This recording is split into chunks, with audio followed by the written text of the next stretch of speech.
헤드라인을 장식하고 있습니다. 사실 이 위기설에 대해서는 화요일 당잠사 때 말씀을 드렸는데 그때 당시에 우리나라에서 관련 기사가 그렇게 많지 않아서 그냥 찻잔 속의 태풍으로 빨리 마무리됐으면 좋겠다라고 생각을 했는데 상황이 심각하긴 심각한 모양입니다. 이 크레디트 스위스에 대한 우려감으로 간밤 유럽 증시가 3%에서 4%씩 빠졌습니다. 우리나라 코스피가 4% 빠졌다고 생각을 하시면 더 체감적으로 이해가 되실 텐데요. 영국 FTSE 100 지수가 3.83% 하루 만에 급락하는 모습이었습니다. 이 크레디트 스위스가 미국 증시에도 상장이 돼 있고 이 스위스 증시에도 상장이 돼 있죠. 스위스 기준으로 봤을 때 간밤 24% 떨어졌는데 이 주가와 함께 은행채가 동시에 급락하는 현상이 간밤 나왔습니다. 그리고 이제 유럽권 같은 경우에는 다른 국가에 비해서 은행, 금융 시스템과 관련돼 있는 종목의 비중이 큽니다. 그렇다 보니 이제 타격이 크게 나왔는데요. 다른 은행들까지 함께 급락하는 모습, 간밤 흐름이었습니다. CDS 프리미엄이라고 이게 올라갈수록 그 국가나 기업에 대해서 부도 가능성을 높게 보는 건데요. 신용 리스크 평가하는 CDS 프리미엄이 간밤 또 폭등을 했습니다. 요즘 계속 이 지수가 올라가는데 무려 이제 동종업계 UBS 그룹 같은 경우에는 그 CDS보다 18배나 튀는 그런 움직임이 나오고 있습니다. 그러니까 시장에서는 크레디트 스위스가 파산할 것이라는 것에 많이 비중을 두고 있음을 확인해 보실 수 있습니다. 수요일에 당잠사에서 짚어드린 것처럼 이미 작년부터 실적의 악화가 크레딧 스위스에서 좀 나오고 있었고 고액자산가들이 자금 인출하는 현상이 이미 작년부터 나오기 시작했다는 점 체크해드렸습니다. 이 은행이 가지고 있는 중요성이라고 해야 될까요? 미국의 SVB와 사업 구조가 다르죠. 그리고 규모도 굉장히 큽니다. SVB 같은 경우에는 한 지역에 이제 국한되어 있는 은행이고 대출 업무도 스타트업이나 벤처 캐피털에 좀 국한이 돼 있죠. 그런데 크레디트 스위스는 전 세계의 각 지점이 굉장히 많이 있습니다. 엮여 있는 기업들도 많고요. 우리나라 아마 익스포저도 좀 상당할 텐데 그렇기 때문에 이 은행에 갖는 의미가 파장력이 좀 다릅니다. 그리고 나서 전해진 소식은 크레디트 스위스의 보고서 작년 거와 그 전년도 둘 다 보면 중대한 취약점이 여기에 발견됐다고 보도가 되면서 이때 우리 시장에서도 영향을 좀 크게 줬었죠. 그리고 나서 간밤 추가된 소식은 여기에 최대 투자자가 사우디인데 사우디 국립은행에서 우리 규제나 이런 것 때문에 도움 못 줄 거야, 지원은 못 줄 거야 하고 선을 딱 그었습니다. 그러자 이제 유럽 증시에서 금융주가 일제히 급락을 한 건데요. 그래도 좀 급한 불은 껐다고 볼 수 있는 게 유럽 장 마감 후에 스위스 중앙은행에서 유동성 안전을 보장할 것이라고 이야기했습니다. 급하게 되면 우리가 도와줄게를 시사하는 발언이 나왔고요. 이 소식이 전해지자 미 증시 다 떨어지고 있다가 장 막판에 돌려 올라가는 흐름도 나타났습니다. 자, 그리고 또 주목을 받았었던 경제 지표가 있는데 사실은 이제 은행권 이슈가 워낙 크다 보니 상대적으로 주목도가 좀 떨어진 모습이긴 하지만 중요한 지표죠. 물가 지표입니다. PPI, 미국의 생산자 물가 지수. CPI가 소매 물가라면 PPI는 도매 물가죠. 도매 물가가 먼저 움직이면 시차를 두고 소매 물가에 반영이 되기 때문에 선행 지표격으로 중요한 지표입니다.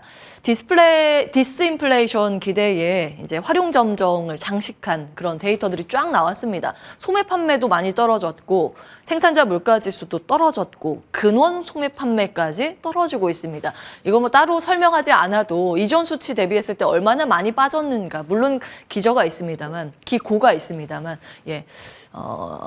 물가에 대해서 안정된 지표가 추가되고 있음을 한눈에 파악해 보실 수 있습니다. 그리고 여기에 경기 침체 우려가 반영된 수치가 같이 발표됐는데요. 뉴욕주의 제조업 동향을 파악할 수 있는 엠파이어 스테이트 제조업 지수가 마이너스 까지 나왔습니다. 굉장히 많이 빠졌죠. 경기가 앞으로 침체될 수 있을 건데 라고 그런 우려감을 키울 만한 지표였습니다. 골드만삭스는 급기야 미국의 성장률 전망치를 1.2%로 하향 조정했는데요. 그 이유는 은행 문제 때문이라고 언급을 했습니다. 이런 은행에 대한 우려감, 경기에 대한 우려감이 맞물리면서 국제유가는 하룻밤 사이에 무려 4, 5%나 급락했습니다. 기름값 많이 빠졌고요. 에너지 섹터가 그러다 보니 가장 큰 폭의 하락률을 시현했습니다. 미국 S&P 500에 있는 업종의 하락률 상위로 쭉 정리를 해봤는데 에너지 다음이 소재, 금융, 산업재였습니다. 모두 경기와 연관되어 있는 이 업종들이죠. 미증시 보겠습니다. 장중에 굉장히 많은 이슈가 전해지면서 오르락 내리락 상방 압력, 하방 압력을 계속 가하는 모습이었습니다. 정말 하루가 길다라고 느껴질 만큼 그런 흐름이 나타났는데요. 크레디트 스위스 사태에 대한 우려감으로 인해서 일단 3대 지수가 뚝 떨어지면서 갭 하락으로 출발이 됐습니다. 3대 지수가 거의 장중에 2% 낙폭까지 그리는 이유였는데요. 물가 안정 지표가 앞서서 보여드린 것처럼 확인이 되자 다시 한번 이제 반등을 시도하는 모습이었고 은행주 하락이 지속되는데 아직 여기서 끝난 게 아닌데라는 우려감 때문에 또 다시 장중에 또 낙폭을 키우는 모습이었습니다. 그런데 막판에 보시면 나스닥 지수는 상승 전환까지 성공을 하는 모습이었는데요. 앞서 말씀드린 것처럼 스위스 중앙은행의 구제 금융 요청 이슈가 전해지면서 힘을 좀 주는 모습이었습니다. 그런데 질적으로 보면요. 아주 좋지는 않습니다. 우리나라와 큰 연관이 있는 중소형주 중심의 러셀 2000 지수가 무려 1.7%나 빠지면서 마무리가 됐거든요. 그리고 공포지수로 불리는 변동성 지수, 빅스 지수는 간밤 또 10% 급등했습니다. 이게 큰 폭으로 오르면 시장에 그만큼 공포감이 잔존해 있음을 나타내는 지수라고 말씀을 드렸는데요.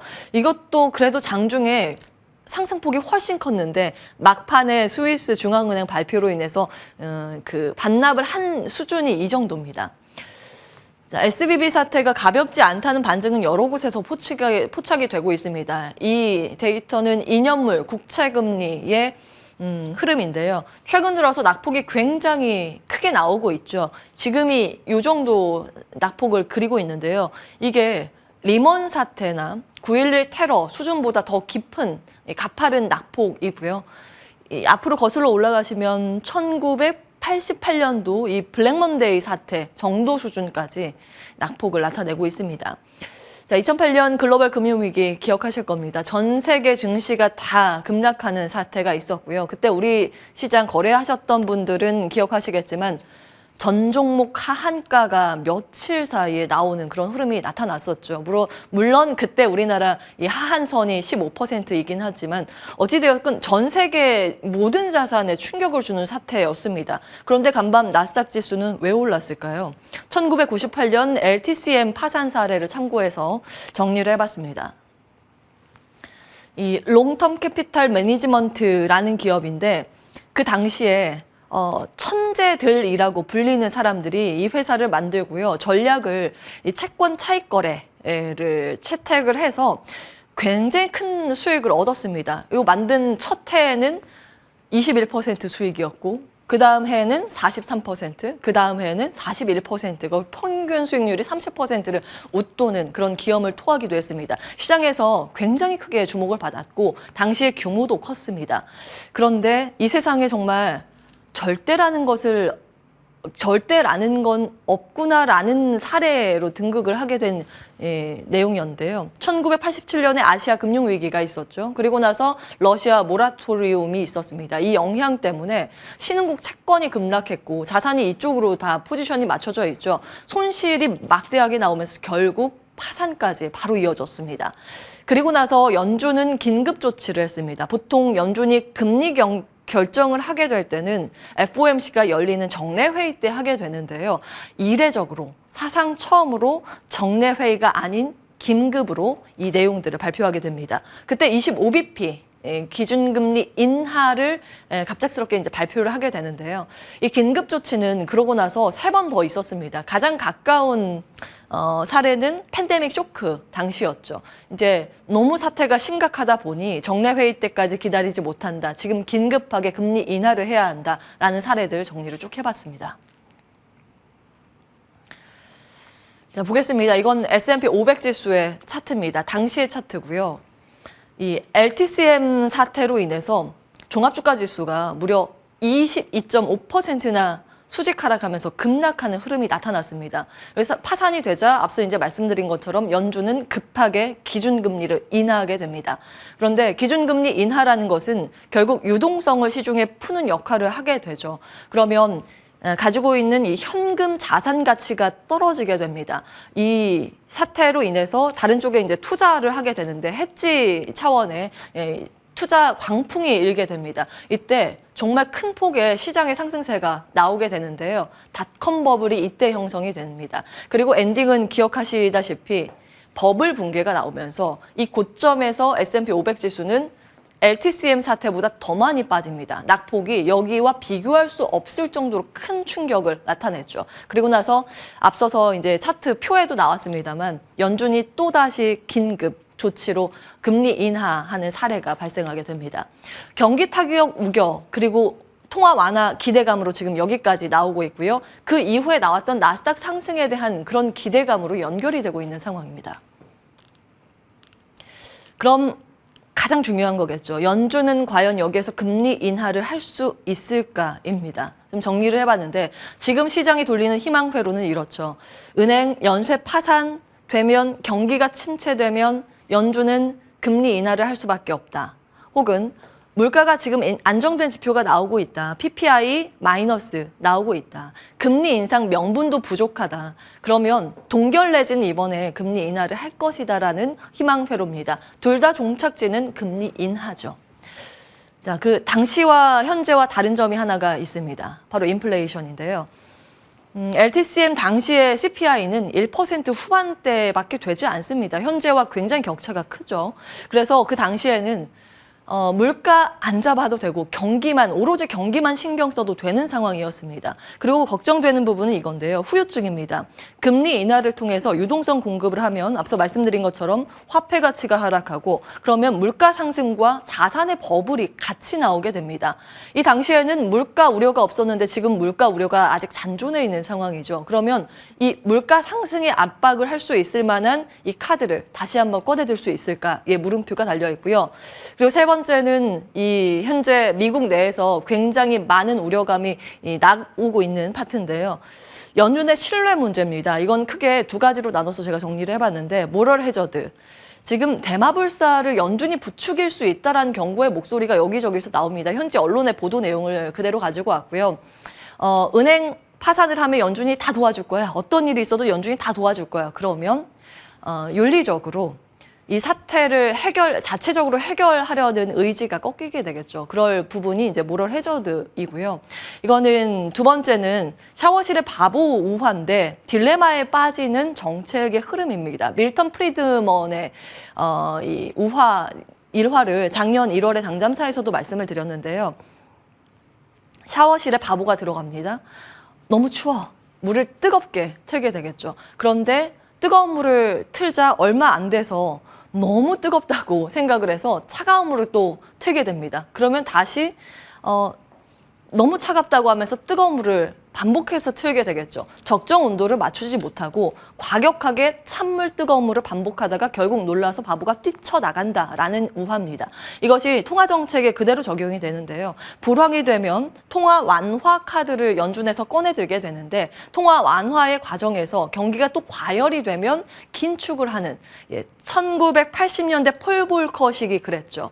당시에 물가를 어느 정도 잡히는 듯 수준이 나오자 금리를 바로 인하를 해버리니 다시 물가가 튀어서 오히려 물가를 잡기 위해서 금리 인상과 인하 반복 카드를 꺼내 쓰면서 고금리가 아주 장기간 진행이 됐습니다. 경기에 더 큰 상처를 내게 된 일화가 됐고요. 물가 잡기와 시스템 방지, 연준의 신뢰까지 잡아야 하는 지금 연준은 최상의 난이도 과제를 떠안고 있습니다. 지난번에 이제 말씀을 해드린 것처럼 뜨거운 아이스 아메리카노를 요구받고 있는 상황입니다. 자, 보시기 쉽도록 이제 테마별로 등락률 기입을 해봤는데요. 앞서 말씀드린 것처럼 성장주들, 일단 피봇에 대한 기대감 안고 있는 그런 테크 기업들의 상승세였고 경기 침체 우려감과 맞물려 있는 이 섹터들은 많이 떨어졌습니다. 은행주들인데 근데 찰스 슈왑이 간밤 또 오르긴 했습니다. 이게 저가 매수가 일부 유입이 됐지만 여전히 대다수의 은행주들은 큰 폭의 하락세를 시현했습니다. 이제 무엇이 중요한가? 오늘 밤입니다. ECB 통화정책회의가 예정이 돼 있는데요. ECB는 지금 물가 수준이 미국보다 훨씬 더 심각합니다. 그래서 금리를 올릴 수밖에 없는데 크레디트 스위스 등의 은행 문제 이 사이에서 어떤 결정을 내릴까 온 시선이 이쪽에 집중이 돼 있습니다. 이걸 또 참고해서 선진국의 통화정책 경로를 힌트를 엿볼 수 있기 때문입니다. 그리고 오늘 밤부터 미국은 블랙아웃에 돌입을 하게 됩니다. 3월 FOMC를 앞두고 이제 연준 위원들은 통화 정책과 관련된 어떠한 발언도 할 수 없게 되는데요. 그야말로 시계 제로에 들어가게 됩니다. 사실 이 기간 동안 불확실성은 늘 시장에 깔리게 되는데 그런 부분들을 감안하시면서 체크를 해보셔야겠고요. 자, 기준금리에 따라서 시장 지수는 어떻게 과거의 흐름을 보였었는가 궁금해하실 것 같아서 이 자료를 준비해봤습니다. 아래 부분이 미국의 기준금리 인상과 인하 패턴이었고요. 2018년도 당시의 흐름입니다. 검은색 라인이 코스피고요. 이 아래 선이 S&P 500 지수 선입니다. 보시면 기준금리가 올라가고 있을 과거의 당시에도 코스피와 S&P 500 지수는 수직 하락하면서 이 자산의 하락세를 경험했습니다. 지금 이제 이게 진행이 되고 있는 구조죠.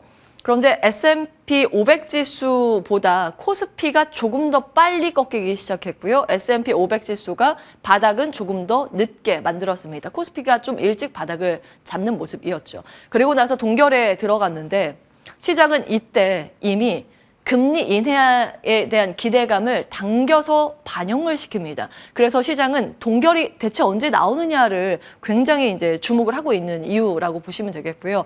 그때 이제 다시 동결에 들어가면서 인하 기대감으로 이 양 지수는 모두 올랐습니다. 다만 이제 코스피 이때 박스피에 갇히게 되는데 금리 인하가 되면 나올 재료 다 나왔다. 세론 뉴스죠. 그것이 좀 일찍 반영된 게 코스피였고요. 쭉 떨어졌죠. 그런데 이제 미국이 조금 더 힘을 내주면서 우상향 곡선을 그때부터 신고가 행진을 그려가는 모습이었습니다. 자, 이제 큰 그림, 매크로 상황 참고해 보실 만한 내용들을 쭉 정리해 봤고요. 어제 우리 시간 외거래에서 종목 반응도 체크를 해보겠습니다. 움직였었던 상승 상위 종목들이 2차 전지, AI, 로봇, 풍력이었는데요. 이 기사들의 힘을 좀 받는 모습이었습니다. LG 쪽에서 배터리, AI 등의 미래 성장 분야에 큰 투자를 하겠다는 그런 발언을 하면서 이 관련 기업들이 들썩이는 모습, 삼성 정말 로봇의 진심인 모습이죠. 레인보우 로보틱스 지분 추가 매입 기로했습니다. 남은 AI 일정인데 마이크로소프트의 AI 데이 이제 오늘 밤이고요. 엔비디아, GTC 여기에서 AI 관련 내용들을 발표 예정입니다. 일정 참고해 보시기 바라겠습니다. 자, 6대 핵심 산업 어제 발표가 됐습니다. 정부가 2026년까지 550조 원의 민간 투자를 끌어내겠다는 계획인데요. 비중 좀 보시기 쉽도록 가지고 왔는데요. 반도체, 특히 시스템 반도체 분야의 비중이 가장 큽니다. 그 다음이 미래차, 그 다음이 디스플레이 순입니다. 내용 체크해 보시기 바라겠습니다. 삼성전자가 정말 큰 투자를 결심했죠. 이 정부 정책과 맞닿아 있는 흐름이라고 이해하시면 되겠습니다. 용인의 최대 시스템 반도체 파운드리 단지 조성 계획을 발표했는데요. 그 내용들 쭉 정리해봤습니다. 즉 이것은 글로벌 리쇼어링 현상이 아직 진행되고 있음을 확인하는 그런 내용이기 때문에 설비 투자와 관련돼 있는 소부장단의 반응이 어떤지 같이 체크해 보시기 바라겠습니다. 온앵커의 당잠사였습니다.